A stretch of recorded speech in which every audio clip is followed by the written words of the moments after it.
Okay, up next in the lineup, and this is a really, really special thing that I managed to get on this lady's calendar. Christy Grossman, the queen of Ops Boss, is actually in Atlanta today and took some time out of teaching one of her classes to spend time with us today. So Christy, thank you so much for joining us. I am excited that our audience gets to hear from you and everything you have to share. I'm really excited to be here, and I love pink, so we're in sync. We're in brand. Let's do it. All right, so hang on, before we really dive in, what are you teaching in Atlanta today? I'm sure everyone just mentally hit the pause button and went, wait a minute, what is she teaching and why is she taking time out? Oh, I love it. So it's so awesome to be back in person again and have that energy. So it's 10 secrets of a mega executive assistant, be a boss. And it's about the really heavy on mindset with a little bit of systems on what the right ops boss can do for your business and the difference between an average assistant and what we call an ops boss. So, all right, yeah. I'm seeing a future conversation occurring on a different C-suite all about that. But we're going to let you dive into what we're going to talk about today, which is the system every woman out there needs in her business. Love it. So you asked me that question, and I'm like, that's a really tough question. And I started thinking about, so first of all, I should probably say who I am. Oh, yeah. I'm Christy Grossman. I'm the CEO and founder of Ops Boss Coaching. And prior to that, I was the COO of one of the nation's top real estate teams for 23 years. And for probably 20 plus of those 23 years, I was a workaholic and worked way too hard and didn't see my kids and all the things that we struggle with as women, right? And felt like I should be working all the time. And so I have completely changed my life to a life where I'm preparing, for example, to go spend 5 weeks in Paris not working later this year, and to do things and to wake up and love what I do. And I still work a lot of hours. I still love what I do. But I'm going to share with you, I thought, okay, system, what is that? How about if I just share the 5 steps that how I used my calendar to empower my dream of having the business and the life that I wanted instead of the other way around. We forget the life part. So I think that's awesome. All right, everyone, if you are multitasking, come back in, because I know you all just heard her say she is taking 5 weeks to go to Paris. And most of you are wondering how in the heck you can manage that in today's busy world of business. So just dial it back in, ladies. Come on. I'm going to give you kind of what I did to jumpstart this. Now, this was not an overnight system. You don't do the system in 3 days and then now I'm going to Paris next week. This took some time. So 5 steps. So first, I think of it as A, B, C, D, E. I like acronyms. So A is a choice. Make the choice to time block. Most of us think about time blocking as an activity. And time blocking is not an activity, it's a decision. Mm-hmm. And what I see is a decision about choice management, not time management, right? We're going to choose how we're spending our time. It's not about time management and being more efficient. It's about working on the right things to get us to the dream place that we want to be in. So the first thing you have to do is make that choice. And where I see people get tripped up is they think, I can't do this. This is too hard. And when you go down that path, your mind is going to take you to that result, right? So if you believe it's possible, that's when your mind's going to figure out a way to do it, right? Ooh, so okay. Super simple. If I don't believe it's possible, I'm never going to find a way out. But once you decide it's possible, your mind will start turning like, how can I make this work? What can I do? So that's number 1, super easy, make a choice. Second step is B, block 5 areas. So okay. I want you to think about what are the top 5 areas where I spend kind of the most time. So most of us are in real estate or sales or real estate related businesses. Number 1 for me was in my business, lead gen and lead follow-up. We've all heard that a million times, right? We know we should do it, we don't love it, and we have to do it. And I would put, if you're hiring people, talent gen would fall into that category. So that's one area. Second area, I think of it as on the business. Besides lead gen, I have to work on the business. And for me, that's people and projects. I've got one-on-one meetings with my team. I've got big projects I need to work on, things that move the business forward, right? And then we have in the business, right? So if you're a realtor, you have to list houses and, you know, go on listing appointments and write contracts and show property and those kind of income generating activities. For me, I coach, right? So coaching my team is bringing in income, but it's not my most important activity, but it's in the business, right? So that's one area. And then we've got all that miscellaneous admin stuff, right? All the stuff none of us love to do, our 80%, so to speak. And then the last category for me, now you guys can pick your own categories. You pick what's important to you. So you're going to pick what you want to block. 5 key areas I think I need to spend the most time on. So my 5th area, I call it sort of planning, training, and health. And I lump all that together. That might be like working out so that I'm physically healthy. It might be like my meal time with my family, my date night with my husband. It might be I have a coach, so I'm meeting with my coach. I'm going to training. I'm listening to Joanne's stuff on the C-suite. Like that time is really important, that learning time. So figure out what your 5 areas are, right? So Joanne, like what would your 5 areas be? I would say definitely marketing. We have to get the word out about what we're doing here in the Real Boss. So that is a big time block for me. The podcast is a big time block for me because it's another way that I educate the women. Then I would agree with you that the self-care. So either taking an instructional class, listening to a podcast that's going to enrich my brain, or quite frankly, going and having a massage so that I am relaxed and my nails done.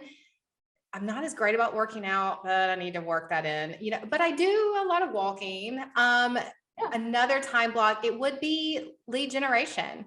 I mean, in every aspect of sales, no matter which piece we're in, there is lead generation. Agents think that lead generation is only for buyers or sellers, but it doesn't matter if you're getting in front of agents that need to have you train and hire their ops people. I'm getting in front of agents that need to know about the C-suite or about our events or about what we do here. It might be talent generation too. Absolutely. I spent some time last week doing that. I need to hire a nanny for my house so that I can spend more time on my marketing, right?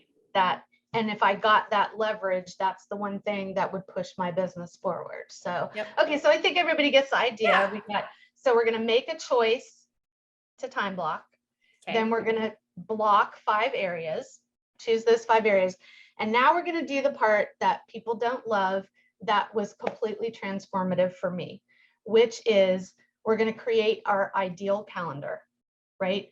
Now we're not there yet. There's a gap between where we live today and where we want to live. And now it's why I'm going to Paris for 5 weeks, August 24th to September 28th. I will be gone. But I want you to think about, what does your ideal day look like? What does your ideal week look like? What does your ideal year look like, right? And you're thinking about personal, you're thinking about business, you're thinking about, what am I doing in my business? What is someone else doing in my business? And just sort of brainstorm, journal that out, right?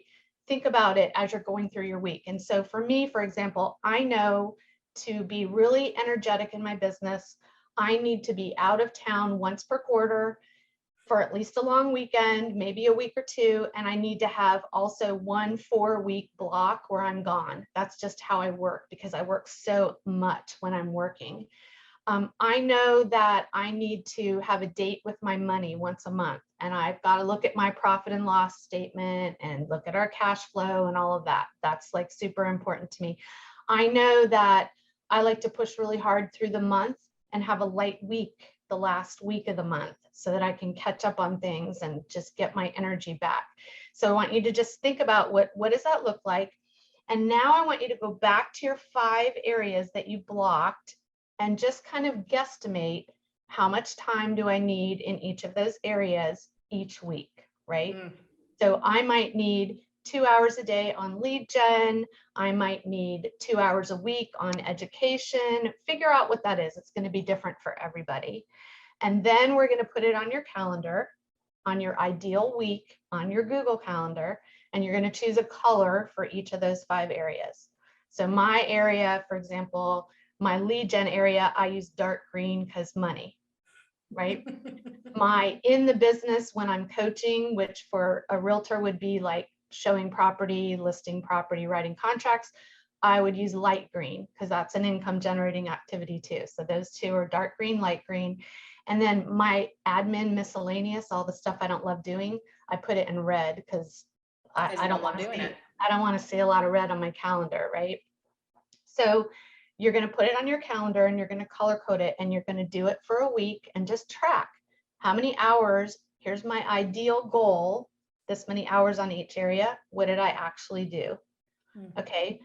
Have an accountability partner. Joanne and I are going to call each other on Friday and go, hey, what were your ahas from this week?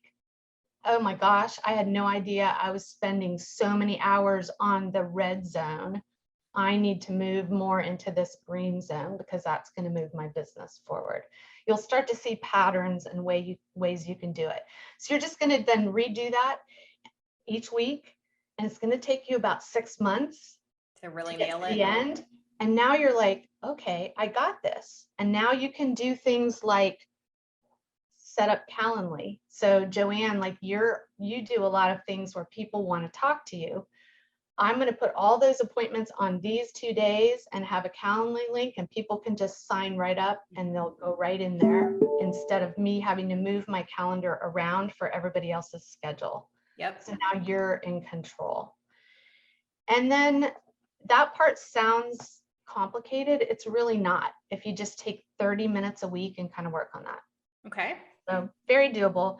There's something about that visual of looking at your Google Calendar and like seeing all the green and the, like when I go on vacation, I put it in yellow. I was gonna say, what do you put in pink?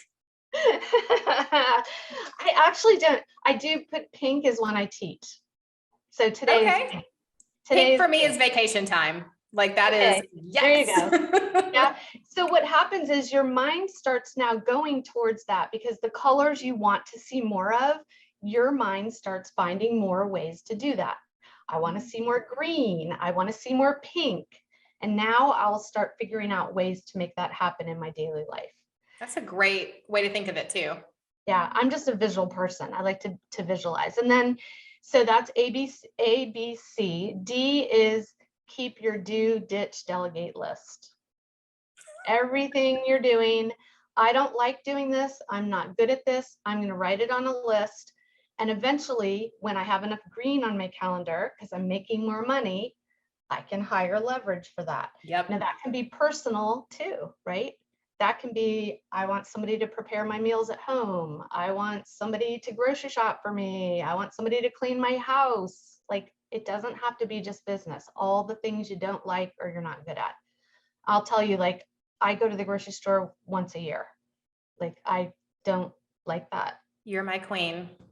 We literally eat dinner. My husband and I are empty nesters. We eat dinner out every night. Oh, okay. Because it's this leverage. Is goals, people, goals. It's leverage, right? When you have the financial wherewithal to do that, it becomes leverage, right? I cook. If I enjoyed cooking, I would cook, but I can cook, but I don't really enjoy it. I'd rather sit and spend time with the person I love. I don't mind cooking. I do mind going to the grocery store and getting what I need to cook. So if I could, like, when I found Instacart, leverage. It was my best leverage ever. Exactly, right? So do, delegate, ditch. How many times are we spending time on things that don't really matter, right? There's a difference between efficiency and effectiveness. We can be efficient, but not move our business forward. We can be doing lots of things, but if we're doing the right things, then we're being effective in moving art. So what you're, as a leader of the business, you have to make sure you're spending the time on the things that matter most. Yep. So it's back to your 5 things, which things matter most, right? And if you don't know how to figure that out, you can ask yourself just sort of, if I could only do one thing to move my business forward, or if I could only do one thing to make my life better, what would it be? And then that sort of focuses you to that one thing. And then the last thing is E, which is energy management. And I am a huge person about this. So when you're talking about time blocking, think about your energy, right? When is my energy high? What activities am I doing when it's high? When is my energy low? What things do I do that just zap me of my energy? What about time of day? Am I a morning person? I used to work for somebody who was a night person, and like she was creative at night. So she planned purposefully, like between 7 and 9 p.m. That's when I'm going to do my creative stuff. There's no right or wrong, right? So for example, for me, I do all my most favorite coaching clients on Mondays. I pack my Monday schedule with all the people that are my most highly successful people that give me energy. It's an energy exchange, right? Pumps my energy up to go into the week. Most people come into Monday and go, oh, Monday or Friday before a showing weekend. Do the things you love most to give you the energy to push you through the rest, right? And then I like to do the hardest thing first thing in the day, right? So if I don't like doing lead gen, I do lead gen first thing in the day, whatever that is, right? Of those 5 blocks. So you're channeling your energy. And then the other part is, how are you starting your day? Are you starting your day with a morning routine that gives you energy? So for me, for example, and I'm talking about this this afternoon in class, my vision board is important. It reminds me why I'm doing what I'm doing. It's got the Eiffel Tower on it, and it's got the beach on it, and like all that stuff. And I do affirmations. I use Think Up. It's an awesome app that people can do, and you record yourself and it puts it with music. I created a video from the book, The One Thing, where I've got pictures of my family and my one thing goal in each area of my life. And I watch that with music in the morning before I start working. So you don't have to do what I do, but what is your morning routine? Does your morning routine take away your energy, or does your morning routine give you energy? Okay, you are going to laugh, but no lie. I have a TV that hangs in my office such that I can sit at my desk and have it playing in the background or see it. I can't really see it well because of the monitor, but I know it's there. I actually did the same thing. I created a video on a private YouTube link that only I can access, and it is all the stuff playing to music that pumps me up. I love Pink, the artist, and the color. And so I will, she plays on it, and I've got videos from trips I've taken with my family, and then clips of stuff we want to go in the future. And I will play that for about 30 minutes in the morning. It gets me going. And then it's always up on the TV.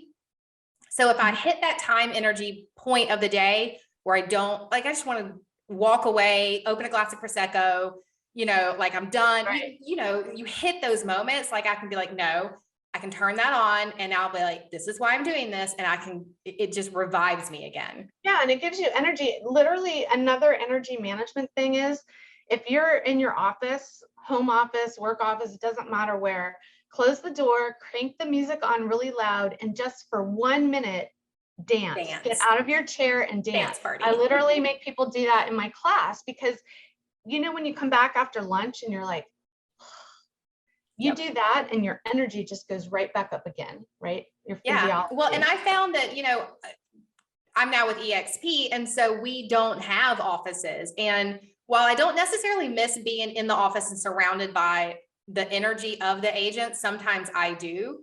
And so having that music or that dance moment, especially when it's easy to work at home and quite frankly, be in your yoga pants all day long, it just kind of keeps you a little bit revived. So I love that.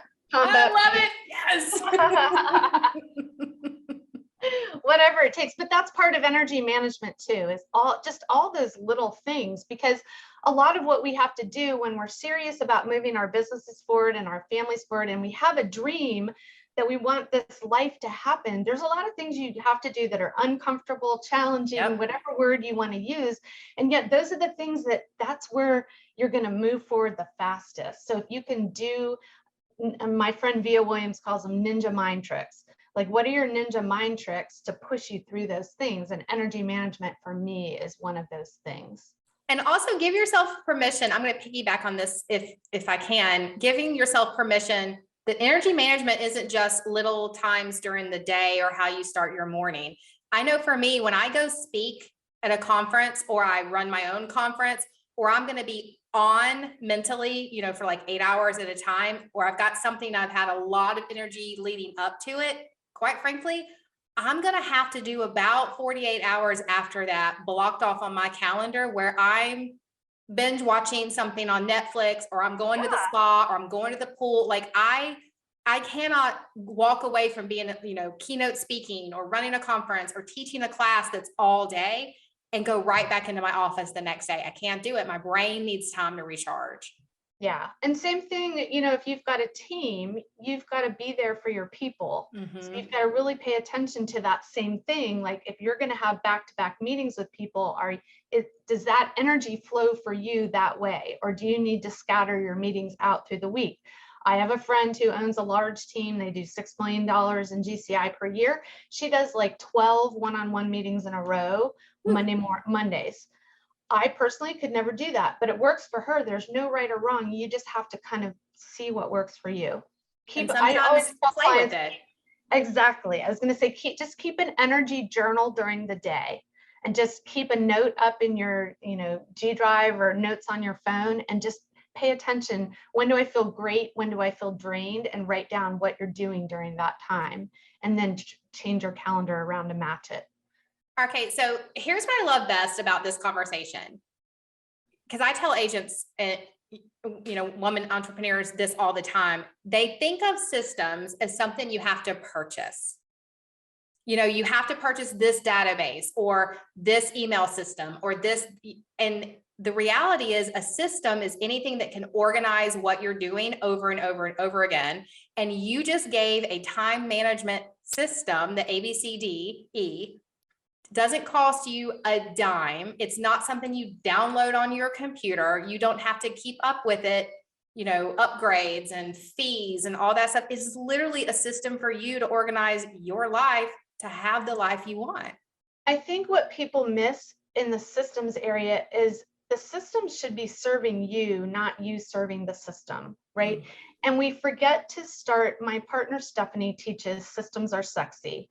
Because as much as I love ops, I am not a super like admin detail oriented person. I'm a high D. I like to move fast. The step we miss with systems is the very first one.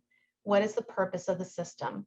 What we normally do is we just start in building whatever the system is we want to build, but we forget about the purpose. So when I thought about this and I thought about your mission and what you're doing, I'm like, we want to create dream lives. This isn't just about business. This is about our families and us and all of our goals together.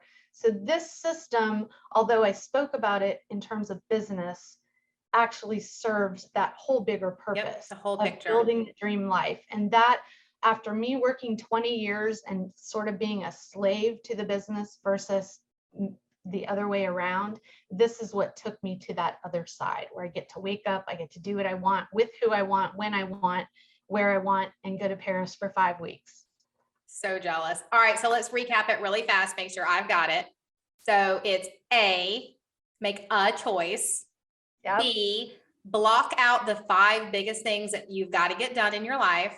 C, create the ideal calendar. You're going to play with it for about 6 months until you nail it.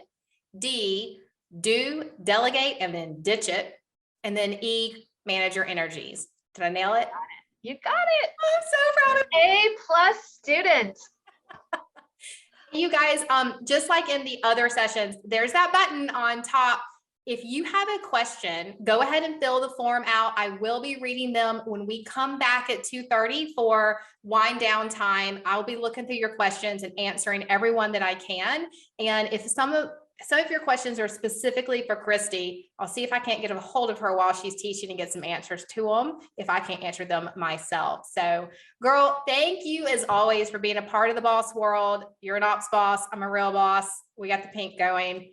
I'm just thrilled that you joined us today. Thank you so much. Truly my honor. I love what you're doing. Thank you. All right, go back to teaching.